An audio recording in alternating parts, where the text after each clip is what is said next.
আপনারা অনেকেই জানতে চেয়েছিলেন হাঁস পালন করবেন নাকি মুরগি পালন করবেন।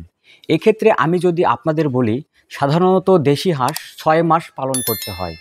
এছাড়াও আপনারা হয়তোবা অনেকেই জেনে থাকবেন হাঁসের কিন্তু প্রচুর পরিমাণে খাবার লাগে। তো এক্ষেত্রে আমি আপনাদের বলতে চাই, আপনারা যদি ৬ মাস হাঁস পালন করে বিক্রি করতে যান, এক্ষেত্রে লস হওয়ার সম্ভাবনা অনেক পরিমাণে বেশি থাকে। কারণ আমাদের বাজারে সচরাচর একটি হাঁসের দাম ৫০০ থেকে ৫৫০ টাকা হয়ে থাকে। কিন্তু আপনারা হয়তোবা জানলে অবাক হয়ে যাবেন, হাঁস মোটামুটি ৬ মাসে প্রায় ৬০০ থেকে ৭০০ টাকার অবধি খাবার খেয়ে ফেলে। কারণ হাঁসের অতিরিক্ত খাবারের প্রয়োজন হয়ে থাকে।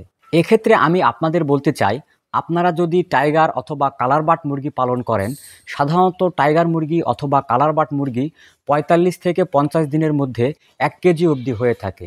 এক্ষেত্রে ৪৫ থেকে ৫০ দিন মুরগি পালন করতে খাবারও অনেক কম লাগে। পাশাপাশি মুরগি কিন্তু হাঁসের মতো অত পরিমাণ খাবার খায় না। এক্ষেত্রে আমি আপনাদের বলতে চাই, আপনারা হাঁস পালন না করে মুরগি পালন করার চেষ্টা করবেন। কারণ মুরগি অল্প দিনেই পালন করা যায়, পাশাপাশি মুরগির খাবারও অল্প লাগে।